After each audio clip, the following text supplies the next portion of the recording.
Bwana Yesu asifiwe, watu wa Mungu, na wasalimu katika jina lipitalo majina yote, jina la Bwana wetu Yesu Kristo.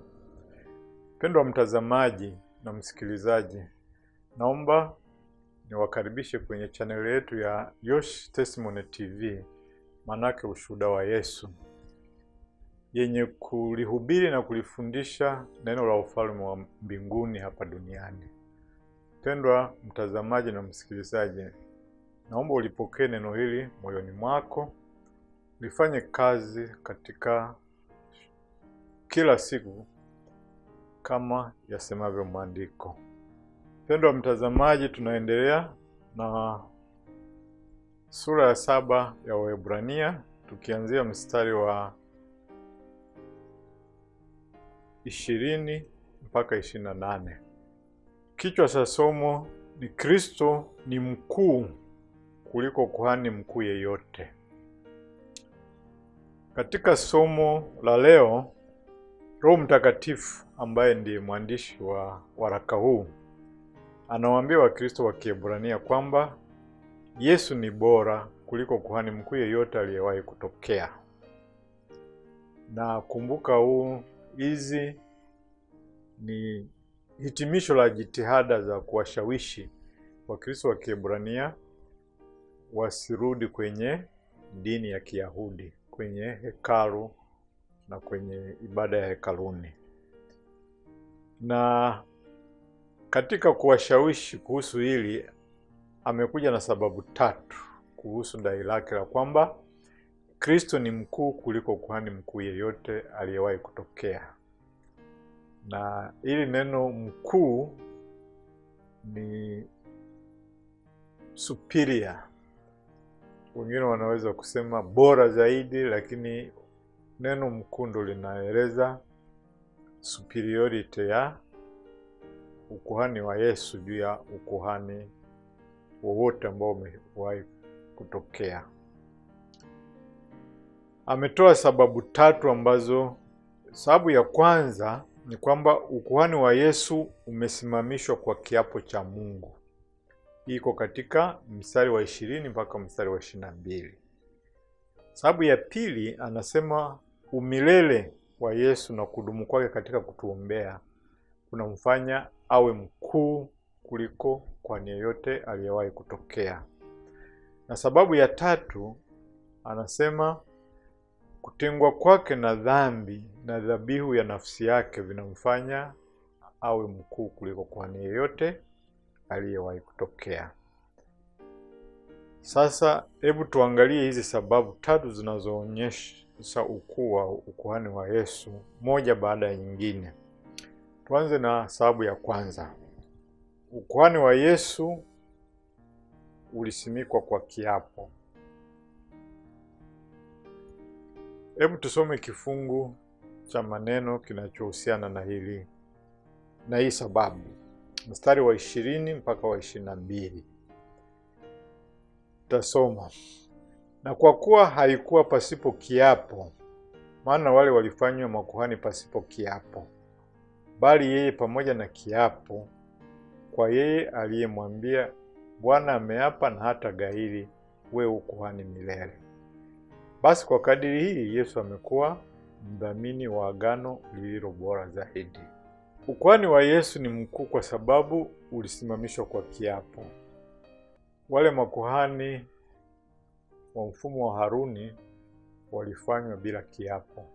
Kwa maneno mengine, Mungu kamwe hakuwahi kuapa kwa Haruni kwamba utakuwa kuhani au ukuhani wake ungekuwa wa milele. Hakuwahi kumwapia.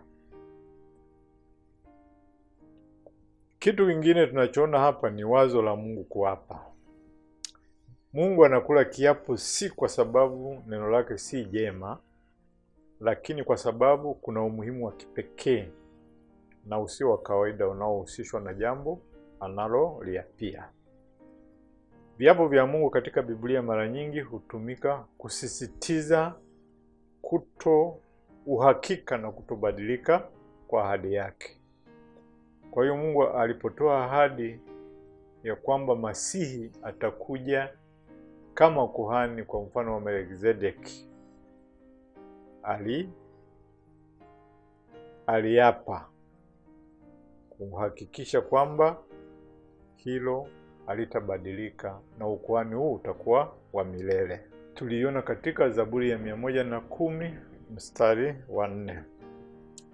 Vile vile katika sura ya 6 ya Waebrania mstari wa 13 mpaka 18 tuliona Mungu akimwapia Ibrahimu kuhusu ahadi aliyokuwa amempa ili kusisitiza kwamba haitabadilika.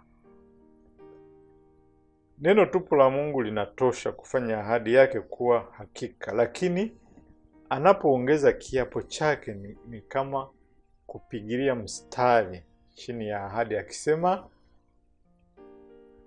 nia yake haitabadilika. Ndio maana ya kuapa, na hapa ameapa kwamba Yesu atakuwa kuhani mfano wa Melkizedeki na ukuhani wake utakuwa milele. Kwa hiyo Yesu ni kuhani wa kudumu, na Mungu kwa sababu hiyo amemfanya kuwa mdhamini wa agano lililo bora. Sasa hapa tunaona kitu kingine kipya. Neno agano linatajwa kwa mara ya kwanza katika waraka wa Waebrania, na maana ya agano lililo bora ni agano jipya. Agano jipya linaleta tumaini lililo bora zaidi na kuhani aliye bora ambaye ndiyo mdhamini wa agano hilo, Bwana wetu Yesu Kristo. Kwa hiyo Yesu Kristo kama mdhamini wa agano la kale, make wote tunajua kazi ya mdhamini. Kazi ya mdhamini huwa ni kuhakikisha kwamba makubaliano yanatekelezwa kama yalivyokubaliwa, na kama kutokea shida anahakikisha kwa namna moja au nyingine kwamba makubaliano havunjiki. Kwa hiyo Yesu kama mdhamini wa agano letu anamwambia Baba, kila deni la watu wangu mimi nitalipa deni hilo kikamilifu. Chochote wanachodaiwa nitalipa. Yeye ndiye mdhamini ili agano letu na Mungu lisivunjwe kamwe. Kila wakati tunapoleta deni, Yesu analipa, na kwa hiyo agano linadumishwa. Nafikiri nyote au mnafahamu kwamba kazi ya msalabani ililipia dhambi zetu zote zilizopita, za sasa na za wakati ujao. Kwa hiyo kwa upande huo hatudaiwi.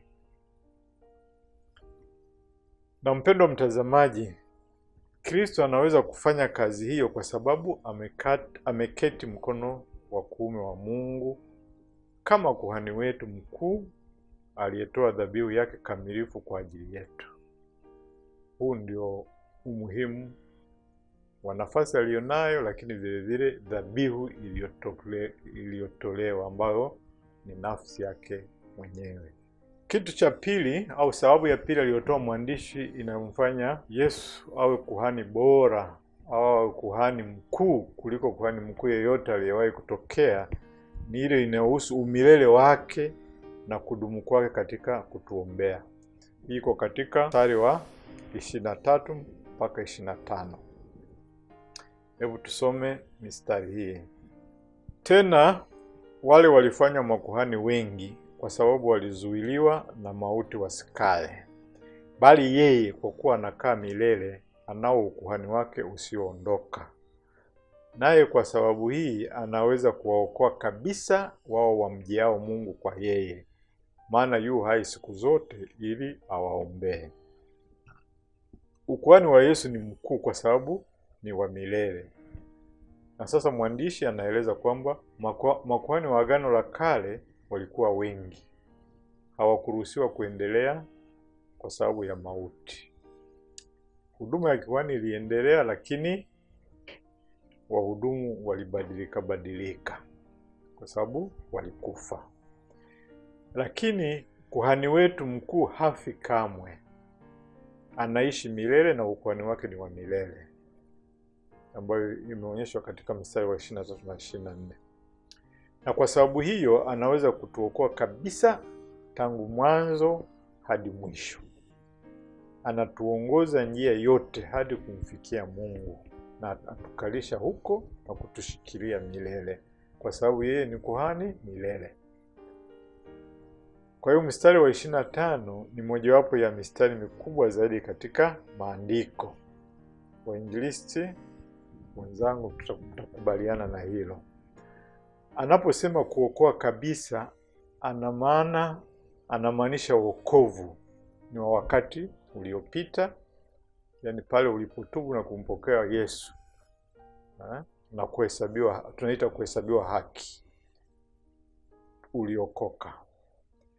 Wokovu ni wakati wa sasa unapoendelea kutakaswa na kuishi maisha ya ushindi, ambao ni kipindi tunaita wakati wa utakaso. Bado tunasema unaokolewa. Na wokovu ni wakati ujao, wakati wa kesho, atakaporuhusu Yesu na kukuchukua kwenda kuishi naye kwenye utukufu mbali na dhambi. Na yenyewe tunasema ni wokovu au utukufu. Kwa hiyo wokovu kabisa ni wokovu kwa maana kamili, na ni jumla ya nyakati hizo tatu. Ni wokovu uliopita, wokovu uliopo na wokovu ujao. Na huo wetu ni wetu wanaoamini kupitia Kristo Yesu. Mara nyingi tunakumbuka wokovu uliopita pale tulipokata shauri na kuhesabiwa haki, na vile vile tunakumbuka wokovu ujao atakapokuja Bwana Yesu na kutuchukua kukaa naye mbinguni, kutawala naye, kutukuzwa. Lakini huwa tunasahau kwamba kipindi chote ambacho tuko duniani bado tunaokolewa, bado tunatakaswa. Sanctification wanasema kwa Kiingereza. Na hiyo ni wokovu. Na Yesu kama kuhani wetu mkuu anaweza kutuokoa kabisa. Na sababu ya yeye kutuokoa hadi mwisho kabisa ni kwa sababu yeye ni kuhani wa milele. Anaweza kutuchukua njia yote kwa sababu ukuhani wake ni wa milele. Kulingana na ukuhani wake usiobadilika, ana uwezo wa kutuokoa kabisa. Na walengwa wa wokovu kabisa ni nani? Mwandishi anasema ni wale wote wamjiao Yesu, wamjiao Mungu kwa yeye. Wamjiao Mungu kupitia Yesu. Wokovu kabisa uko wazi na unapatikana kwa wale wanaomjia Mungu kupitia kwa Yesu Kristo. Sababu ya tatu inayomfanya Yesu awe kuhani mkuu kuliko kuhani yeyote aliyewahi kuwepo ni kutokuwa na dhambi na dhabihu ya nafsi yake. Sababu nyingine hiyo inayomfanya ukuhani wa Yesu kuwa mkuu ni sifa na tabia yake ya kipekee. Ni sifa na tabia zake zilizomstahilisha kutoa nafsi yake kama dhabihu ya mara moja kwa ajili ya dhambi. Maana dhabihu ilitakiwa kuwa takatifu, bila waa na safi kabisa. Na Yesu ana sifa hizo. Kwa hiyo hebu tusome mistari hii ya kifungu hiki, mstari wa 26 mpaka wa 28. Tutasoma. Maana ilitupasa sisi tuwe na kuhani mkuu wa namna hii, aliye mtakatifu, asiye na uovu, asiye na waa lolote. Yesu alikuwa mtakatifu kwa kuwa alizaliwa mtakatifu. Hiyo tumeona katika Luka sura ya 1 mstari wa 35. Na katika hali yake na matendo yake ni mtakatifu, hana kosa wala dhambi. Mwandishi anaendelea kwa kusema aliyetengwa na wakosaji. Yesu alikuja duniani, alishirikiana na wenye dhambi, lakini hakuwa na dhambi wala hakutenda dhambi. Katika waraka huu tumeona tangu huko mwanzo mwandishi akisisitiza kwamba kwa wasomaji wake kwamba Yesu alikuwa mwanadamu kweli kweli, anayeelewa hali ya kibinadamu na kupatwa na majaribu ya kibinadamu, ila hakutenda dhambi. Mstari wa 27 unatofautisha kati yake na wale makuhani wakuu wengine. Kristo hana haja ya kutoa dhabihu kila siku, kwanza kwa ajili yake mwenyewe na kwa ajili ya watu wengine. Kwanza kwa ajili ya dhambi zake mwenyewe, kisha kwa ajili ya dhambi za watu. Kuhusu dhambi, yeye hana dhambi yoyote. Kuhusu dhabihu, hana haja ya kurudia dhabihu yake, kwa maana alifanya hivyo mara moja alipojitoa nafsi yake. Kisha mwandishi anahitimisha katika mstari wa 28 kwa kusema hivi: Torati ilitoa ukuhani kwa watu ambao walikuwa dhaifu na wasioweza kuleta ukamilifu. Hawangeweza kuwaleta watu kwenye uwepo wa Mungu. Hawakuweza kuokoa kabisa. Lakini Mungu alibatilisha hilo kwa neno la kiapo chake aliposema, nitaapa wala sitagairi, wewe u kuhani milele kwa mfano wa Melkizedeki. Na akaja Yesu kuhani mkamilifu anayetupa wokovu kabisa.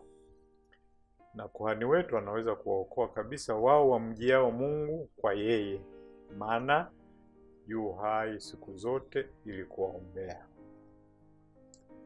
Kwa hiyo mwandishi anakamilisha sababu zake 3 za kwa nini Yesu ni kuhani mkuu na bora zaidi kuliko kuhani yeyote aliyeshawahi kutokea.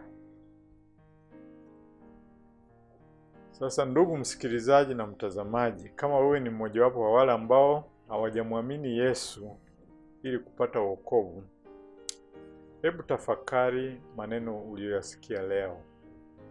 Yesu anaweza kuwaokoa kabisa wao wamjiao Mungu kwa yeye. Fursa iko mbele yako leo. Hebu ichukue fursa hii ya kumwendea Mungu kupitia kuhani wetu mkuu na wa milele, na utaokolewa kabisa. Kama umeamua kumjia Mungu kupitia kwa Yesu, hebu fuatisha hii sala ninayoomba kutoka moyoni mwako na utaokolewa kabisa. Hebu tuombe.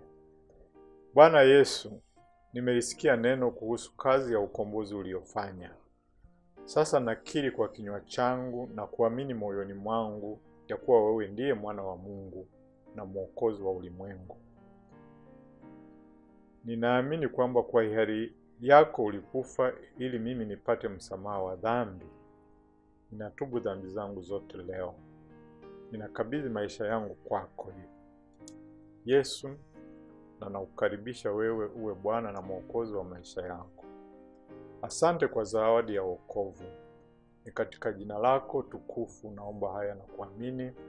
Amina.